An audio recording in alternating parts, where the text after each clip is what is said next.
Good evening, everybody. It's another Thursday night, King's Dream pop-up. Tonight we are interviewing Blood Brother Mike. How's it going, brother? All is well, brother. How about yourself? Hey, just happy to be here. Another day, another dollar. Indeed. Is it $1? It might be 50 cents now. I ain't sure no more. Hey, brother, it might be a nickel for your thoughts. I mean, forget the penny. Yeah. We're in a different era right now. A nickel. Right. You know what I mean? What's good, man? Why don't you let everybody out there in Poetry Corner land know exactly who you are, what you got going on out here, and who it is to be Blood Brother Mike. Okay. Once again, I am Blood Brother Mike. I'm originally from Washington, D.C. I currently live in Delaware. I've been a poet on the professional side of things for like 3 years. Prior to that, I just been dibble-dabbling around a little bit. I do poetry. I do photography. I do some music production, video production as well. And that's it for that. I'm also a published author. I have a book called Plasma Thoughts of a Blood Brother, which is available on Amazon. I'm also an IG host. I host 2 shows on IG. I host my own show. It's called Roast from the Grill, which comes on every Monday, Wednesdays, and Friday at 11 a.m. Eastern Standard Time. Then I also do a open mic for the Ain't Right Tribe, which is on IG on Tuesdays at 1 p.m. Eastern Standard Time. Okay, that's what's up. That's what's up. So, when did you first start getting into poetry? Poetry originally grabbed me got my attention, I should say, as a young man, as a little boy in church. A young lady in church by the name of Jerry Washington. They used to always call her up front to do openings for welcome address and stuff like that, and she always off the top stuff, man. And I was like, wow, how'd she do that?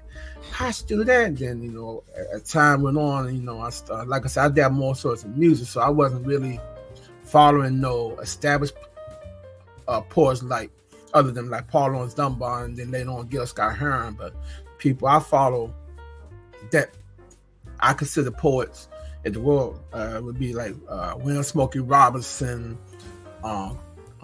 Curtis Mayfield, Sylvester Stewart, better known as Sly Stone, Jimi Hendrix, okay, and Eugene Recorder, the Shawlights. They do all the right for the Shawlights. Yeah, people like that. I did a lot of music stuff. Oh, the musical influence, huh? Yeah. All right. What about the old school people? You know what I'm saying? Like Gil Scott, Last Poets. Gil Scott, I've been rocking with Gil ever since Angel Dust and Wind in America, The Bottle, all that stuff. Actually, the Last Poets was I knew of them, but I didn't really check into them until I had to do one of your other shows here, and he said, "Man, we're doing Last Poets." I was like, oh, let me check. Okay, let me get to work then. And I was like, wow, something that, yeah. Right, that's what's up, man. So how it's been between the music and the poetry? I mean, like, how's that combination going for you? It's a natural combination, man. For the most part, it's a natural combination. The music, I have a brother down in South Carolina. He does his own original music stuff, so I always help him, do something. I mean, his extra ears. But as far as what I'm doing here with the poetry, it's not a big struggle, Just like everybody else, every once in a while you having issues with your music, but try to figure what you're gonna write about. But once you relax your mind, just let your eyes see stuff start flowing, man. Yeah. Is there any particular genre of poetry that you introduce yourself into? Originally, I just try to do like everybody else do, but I find myself more effective doing shorter poems. Okay. So these short poems. So like my first book, Plasma Thoughts of a Blood Brother. That's pretty much a lot of short poems. So now, what's your meaning of short poems? Anywhere between 25 words to maybe 50. Not a lot of stanzas, just pretty much. Well, let me give you an example. How about I give you an example? Let's go down that road. Yeah, let's join that. Let's put that in the party right now. Yeah. I'll give you a piece out of my book called Percussion Release. Okay. My poetry is my therapy, unlocking mental handcuffs as I journey to better me. Pain is not allowed to press roll on my soul like a snare drum. Gone is the pressing of my nerves like piano keys. Now I tap dance on paper.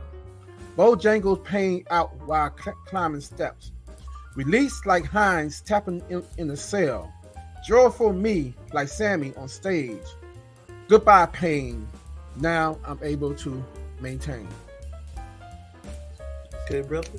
All right. Tap dancing. Yeah, tap dance kid. yeah. Pretty much. Those that line and another line came out. Remember the movie Tap? Gregory Hines and Sammy Davis Jr. Yeah, no doubt, man. Yeah. I don't know. I was just thinking about. I started thinking about that scene. I said tap dance. How about if he dance tap dance? What would that sound like? So then I, So yeah, there we go. So where do you find your inspiration to write?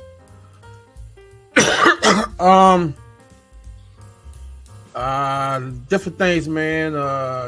Tragedy, unfortunately. Death. I had some recent deaths or some monumental deaths in my family.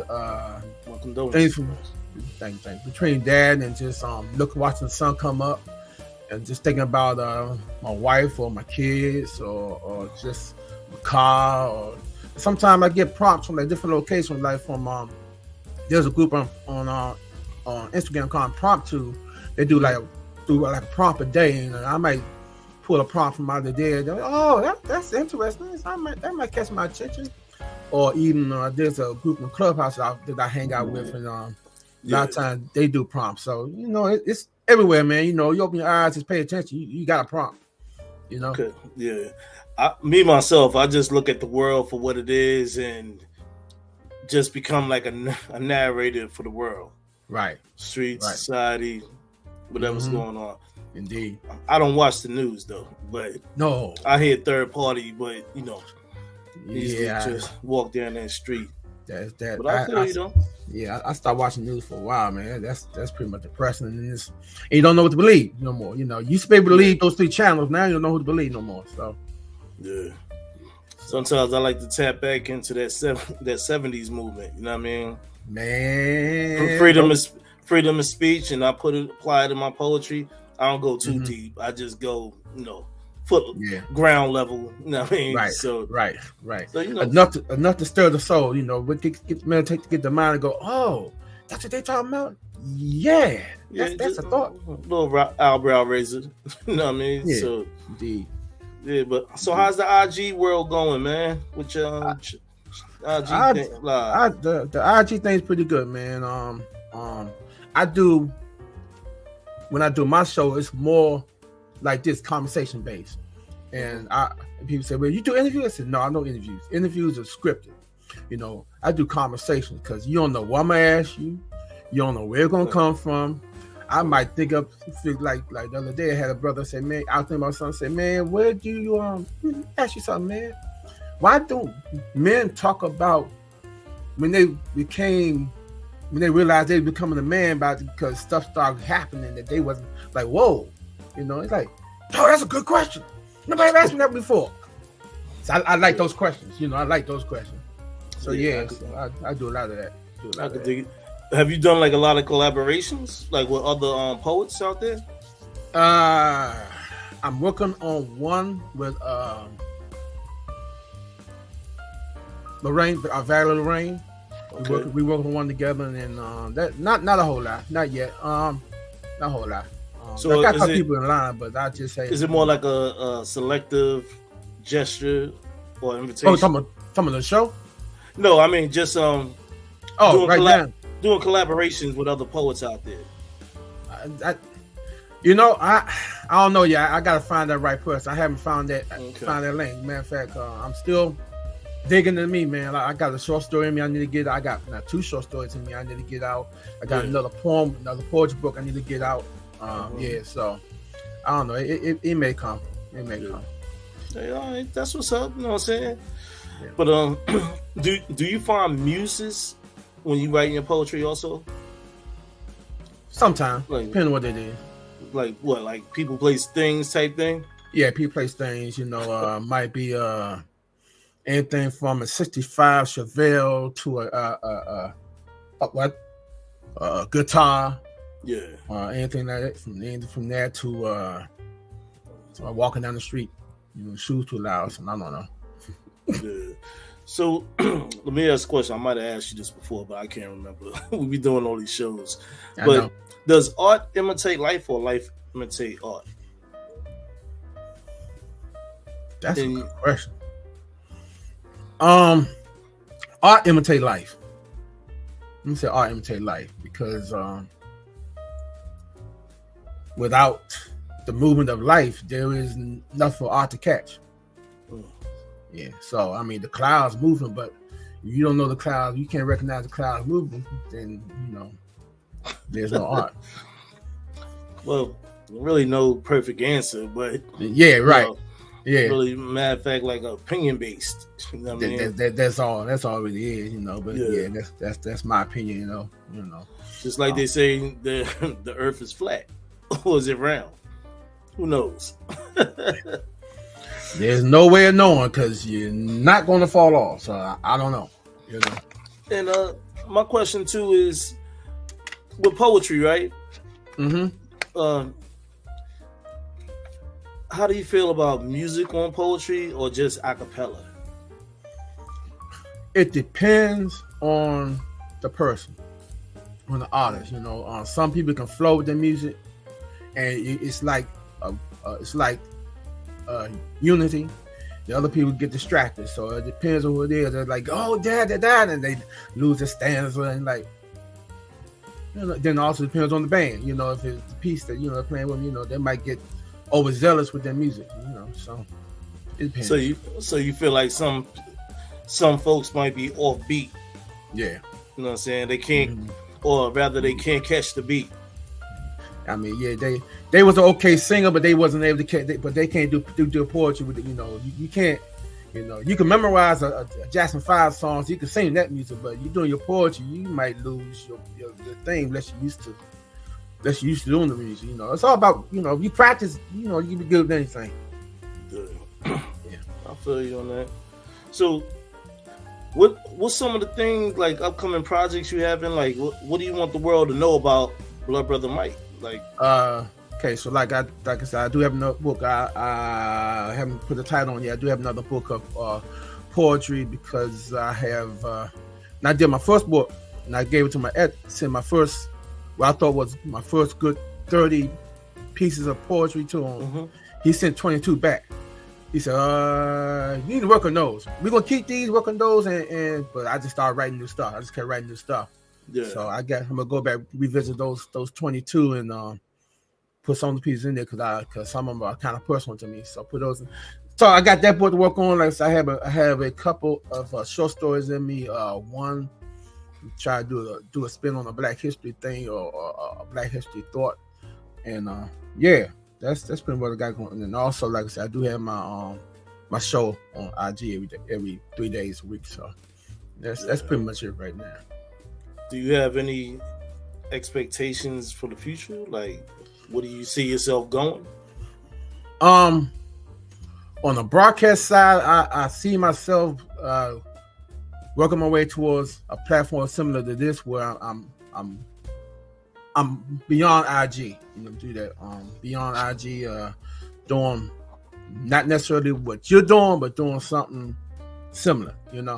Right. At least my own spin on it. I have a thought of trying to find a venue and just open up a poetry venue for folks to come and and do their thing and just get spread more poetry around. I have thoughts of that.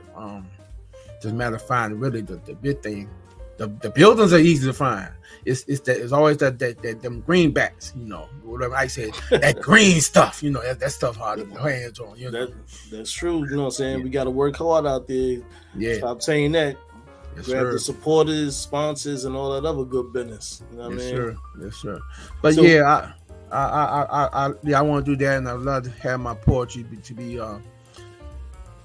able to get into schools, you know, and be part of a curriculum, you know. Yeah, so that's it. That's what's up. That's what's up. So, do you travel out doing poetry? Not yet. I'm in position now. I can pretty much get around. I can do around town here, and I do go to places. I will go to DC because I like stuff from DC. Or I haven't been in Philly. I haven't touched Philly yet, but that's in the plans, you know. So, and there are locations down south that I know people that they got stuff. So, you know, it's a matter of getting out, but got working around the work schedule, you know. So really, once I'm able to unlock from that 9-to-5 mandate, and then we can really make some stuff happen. And that's I'm see that happening within the next 2 years. Next 2 years, man. I would really love to get into get a small RV, man. Just go around, pop up, you know, pop up stuff. Yeah. Well, I heard DC they be getting it cracking over there. Yeah. They got them spots. You know what I'm saying? Mm-hmm. They got Bus Boys for one. Then the poetry live stuff with E-Baby and his partner crime, man. They starting to bump up too. So yeah, there's definitely DC got stuff going on, man. I just now how was those spots? Bus Boy, I've heard of that. Bus Boys are pretty nice, you know. Bus Boys pretty nice. There is 7 of them, I believe, in the DC area. I've been to the Hyattsville one with E-Baby. I've been to the one on New York Avenue with Sherry. Yeah, Simply Sherry and my man Analysis. Yeah, and but yeah, so they pretty nice, man. Just gotta catch them, you know, on the right night. Well, the right night's when you're there, so you know. But definitely, man, you definitely feel it. You feel the vibe, man. I'm gonna have to look into that. You know what I mean? Yeah. But I know in Philly they got some spots, some poetry spots, like up in North Jersey too. I mean, so I'm waiting to put my feet into those stomping grounds. You know what I mean? Right. Yeah. So I mean, it's all about the exploration, man. You know what I'm saying? Gotta get out the house. That's for sure. Yeah, definitely, no doubt on that. So, is there anything that you want to let people out there in Poetry Corner Land know about that you haven't touched ground on? I think I touched everything, man. Right now, I think I touched everything right now. Like I said, again, the book is out there on Amazon. The Plastic Thoughts of Blood Brother, and I'm findable on IG 3 days a week, at least 3 days a week, you know, under my own name. And those are the day-to-day things right now. Yeah. Well, that's what's up on that. So, y'all heard it first. Blood Brother Mike. Go out there on Amazon. What's the name of your book again? Let them know. The Plasma Thoughts of a Blood Brother. It looks like this, only in better shape, because I've been wearing this one out. That's that. But that is the book. It's got 65 poems in there. Touch on life. At least my thoughts. And just to give you a thought of the name, everything, say the Plasma Thoughts. Growing up, you talk about the 70s early, you know, growing up in the 70s, you know, a lot of dudes say, hey, what's up, blood? Hey, blood, what's up, blood? So, and then also being little kids that say, yeah, man, you cut your hand, I cut my hand, put our hands together, we become blood brothers. So that was always the thought, man. But bringing forward, being from Washington, D.C., there's a doctor named Dr. Charles Drew, who was the first doctor to work on blood plasma. So to tie that together with the Plasma Thoughts of Blood Brother, I'm from DC. The great doctors from DC, Howard University grad, as a matter of fact, you know. So I just tied them together. Hey, that worked perfect. That worked perfect. What's up, you know what I mean? Yeah, Well, Blood Brother Mike, why don't you can you recite another poem for us? Sure. I got one for you. You probably gonna like this one. This probably in the vein of the great last poets. It's called the Blacksmith Hammer. The blacksmith hammer, known for a tool to make shoes for horses and branding skin, not thought of as the tool to change lives. Parental blacksmithing, changing, molding ideas into the children of your personal thoughts, dreams, and beliefs. Educational blacksmithing, standardized teaching of how normalcy is supposed to be according to who?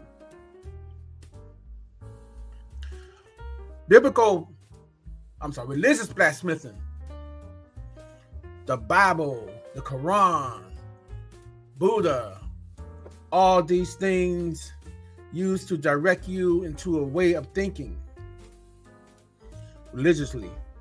Political blacksmithing, changing the minds of cities, countries, and the world into your way of thinking. All of these things are blacksmithing tools, but I ask you, which is your favorite tool to use?